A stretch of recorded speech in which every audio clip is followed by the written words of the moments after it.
When we talk about people with avoidant tendencies, it's easy to take their behavior at face value.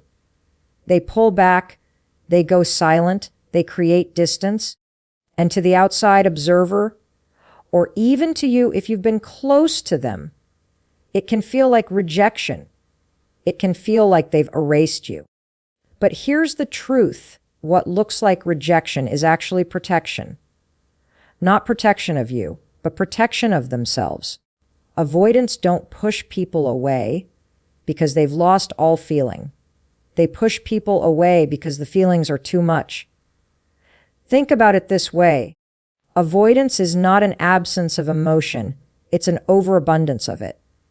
It's like standing in front of a tidal wave and not knowing how to swim. So what do? They back up. They put walls in place. They shut doors. It's not because the connection wasn't real. It's because it was so real that their nervous system doesn't know how to handle it.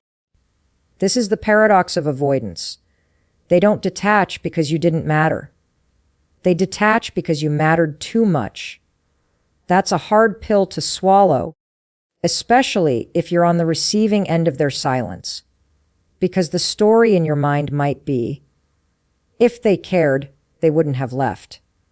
If they valued me, they wouldn't have pulled away. But if you zoom out and look at the psychology, you'll see something else. Avoidance is rooted in fear. Fear of vulnerability, fear of dependence, fear of loss. And here's where it gets fascinating. The human brain does not delete emotional experiences. Neuroscience shows us that every bond leaves a trace. When you love, when you connect, when you share moments of trust and intimacy, those aren't just ideas. They're imprints in the brain, coded into memory and body.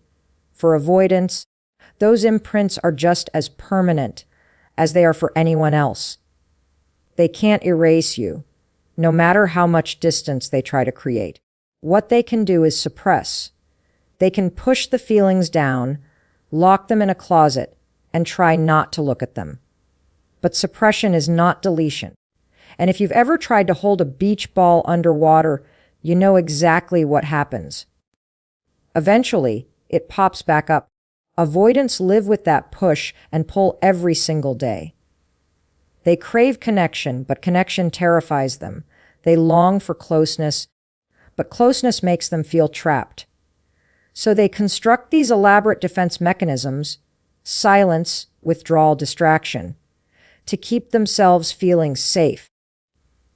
And yet, deep inside, the very thing they're running from is the very thing they can't let go of. This is why you can never truly be erased from an avoidance life. Because avoidance isn't about erasing. It's about delaying. It's about hiding. It's about postponing the inevitable confrontation with their own emotions. And sometimes that confrontation doesn't come until years later. Sometimes it takes the form of a song that reminds them of you. Sometimes it's a random memory that flashes back when they least expect it. Sometimes it's a dream that unsettles them for days. That's the silent evidence of your impact. Now, I want you to really sit with this. If someone has pulled away from you, it doesn't mean you were disposable. It means you were unforgettable, and that scared them. It means you reached into a part of them that they weren't ready to face. And yes, it hurts when they leave space where you wanted closeness, but don't mistake their coping mechanism for the truth of the bond.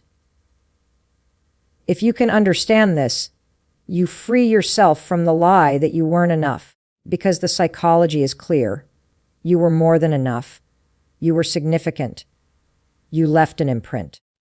And no amount of avoidance can erase something that has already been written into the fabric of who they are. So the next time you catch yourself thinking, they don't care, they've forgotten me, stop. Flip the narrative. Remind yourself people don't run from emptiness. They run from intensity. They run from what matters. And if they're running from you, It's because you mattered in a way they couldn't handle. That's the paradox, and that's the power of your presence in their life. You are not erasable. You are not forgettable. You are a permanent chapter in their story, whether they ever admit it or not. And the closing thought I want to leave you with is this: don't confuse distance with erasure. The two are not the same. Distance is a strategy. Erasure is impossible. Here's what we need to talk about next: the permanence of emotional imprints. Because one of the biggest lies we tell ourselves when someone pulls away is that they've unloved us, that somehow what was once there has now vanished. But that's not how human beings work. Love, once experienced, cannot simply be erased. It's not a switch you flip on and off. It's not a file you drag into the recycle bin and delete forever. Once someone has touched your soul, they live there. Whether they admit it or not, whether they show it or not, that connection leaves a permanent mark. Think about your own life. Think about the people who have shaped you. Maybe it's a teacher, a childhood friend, a first love, or someone who believed in you when no one else did. Some of those people may not even be in your life anymore. They may have walked away. They may have disappeared. They may even have passed on. And yet, they're still in you. Their words echo when you face a challenge. Their smile flashes in your memory when you hear a song. Their influence lives in the way you make choices, the way you view the world. That's what I mean when I say emotional imprints are permanent. Now, neuroscience backs this up. Emotional memory is stored differently than factual memory. You can forget dates, names, and details, but you don't forget how someone made you feel. That's coded deeper in the brain, embedded in the nervous system, woven into the body's memory. Psychologists call it implicit memory, those felt experiences that you carry long after the moment has passed. It's why the smell of a certain perfume can stop you in your tracks. It's why a song can make you cry 10 years later. It's why someone you thought you got over can suddenly come back to life in your heart without warning. Because feelings don't just disappear. They live inside you. And here's the part that ties directly to avoidance. When an avoidant tries to pull away, they're not wiping you from their system. They can't. What they're doing is trying to silence the echo. They're trying to mute the song that plays too loudly in their chest. But here's the paradox. They can't. They may bury it, but it's still alive. They may act indifferent, but indifference is a mask, not an eraser. There's a deep philosophical truth here too. Human beings are shaped by every encounter.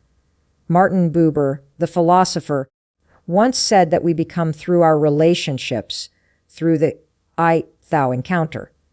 Those sacred moments when we meet another soul fully. Once you've been seen in that way, you can't unbe seen. Once you've shared that level of intimacy, it doesn't vanish. It becomes part of you, part of them, part of the shared fabric of existence. So when someone tries to erase you, they're fighting against reality itself.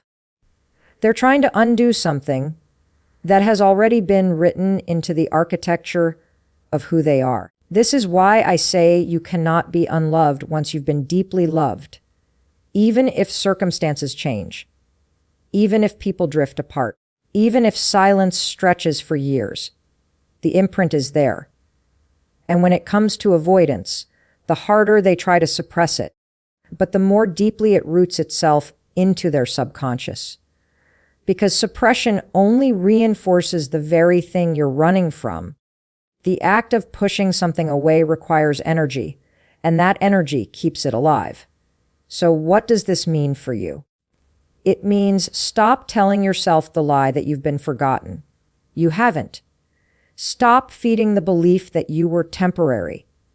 You weren't. If someone truly connected with you, you live inside them. They may never say it. They may never show it. but you're there. And not just as a memory, but as a part of who they are becoming. That shift in perspective is everything, because it takes you out of the victim mindset. The one where you question your worth, doubt your value, or think you were disposable, and it puts you back in your power. You're not something that can be erased. You're not a chapter that can be ripped out. You're a permanent line in the story of someone's life, and whether they acknowledge it or not, they carry you with them. So the next time you feel that sting of abandonment, I want you to remember this: what has been felt cannot be unfelt. What has been shared cannot be undone. And what has been written in the soul cannot be erased by silence, distance, or fear.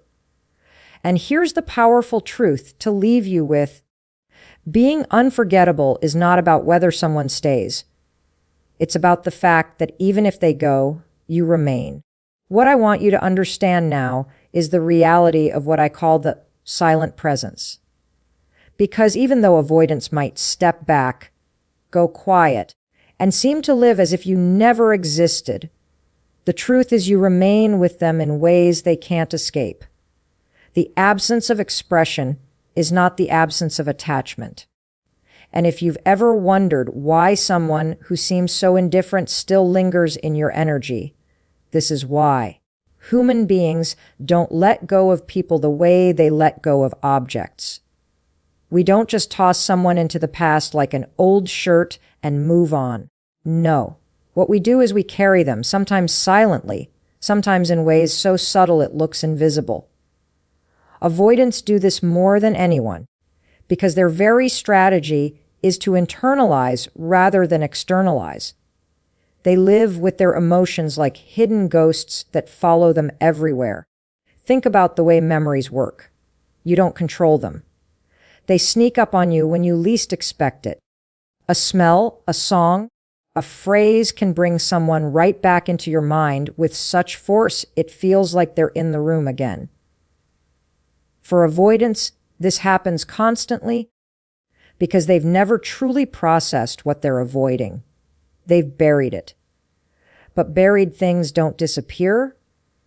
They ferment, they echo, they haunt.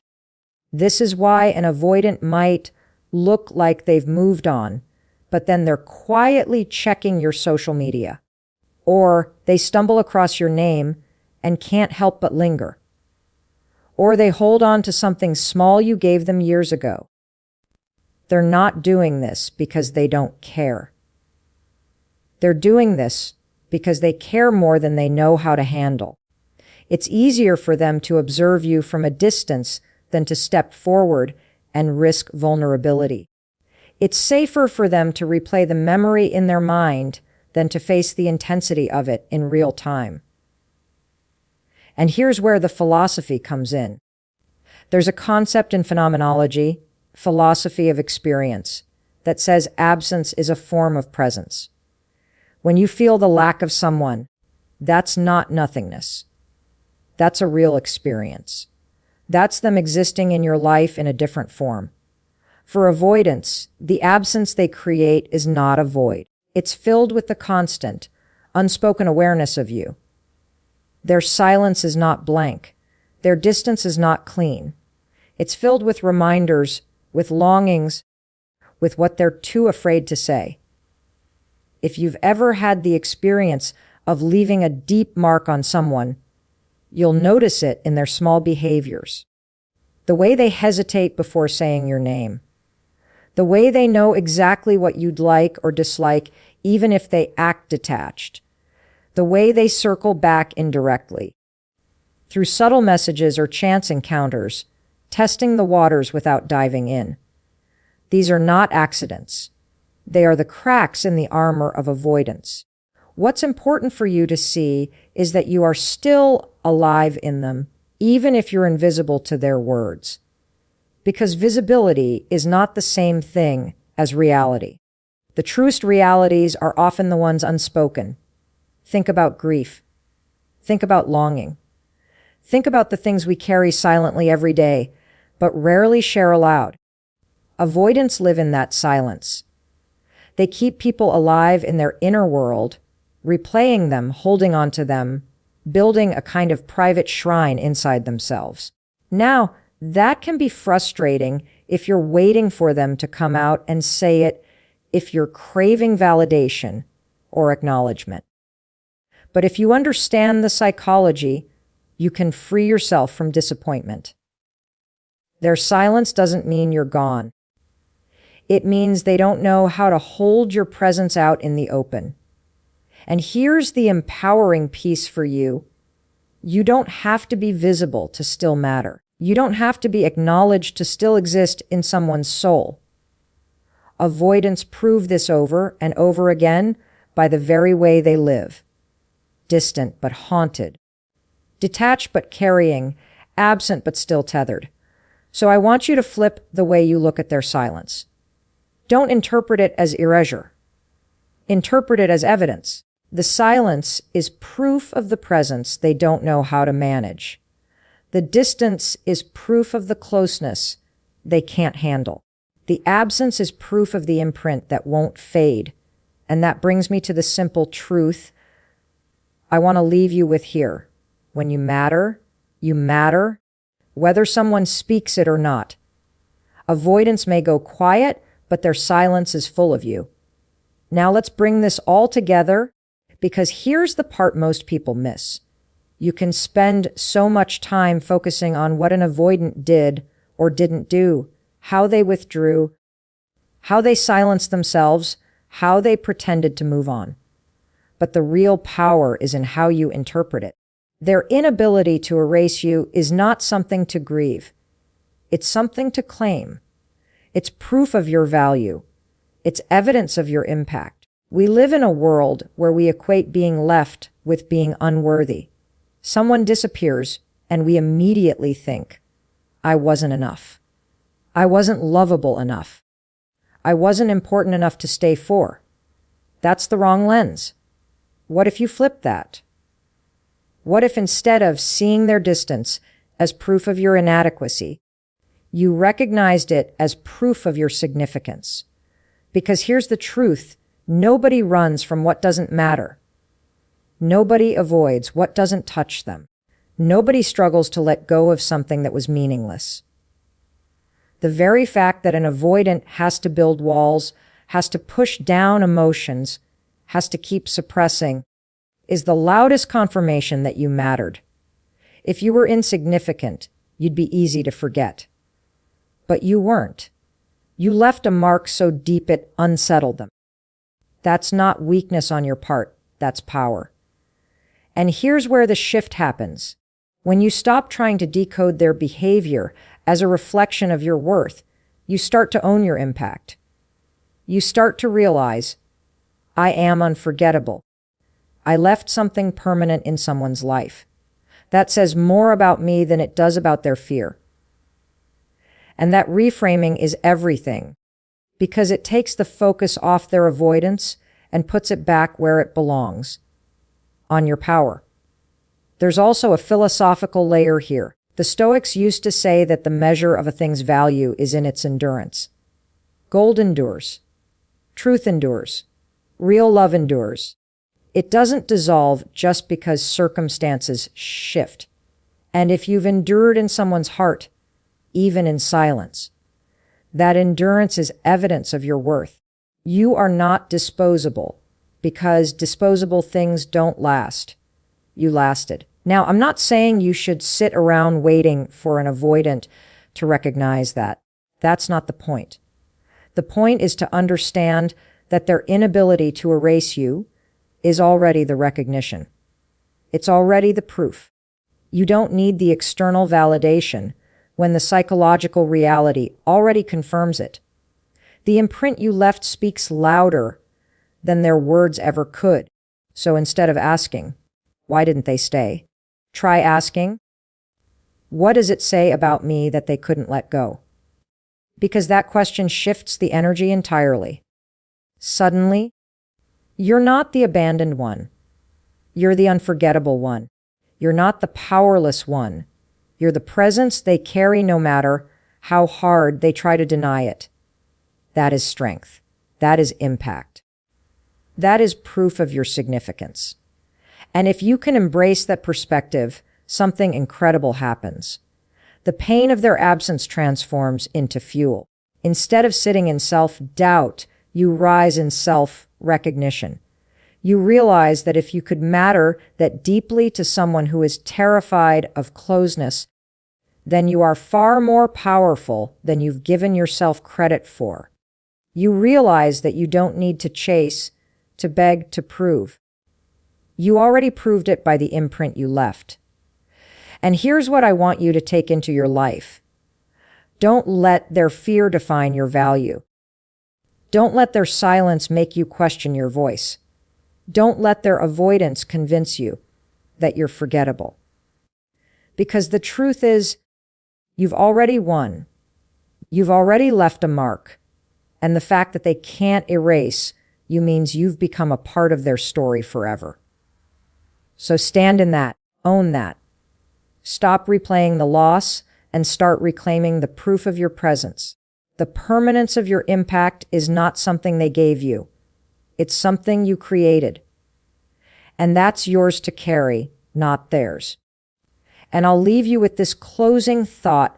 The deepest evidence of your worth is not in who stays. It's in who can never forget you, even if they leave.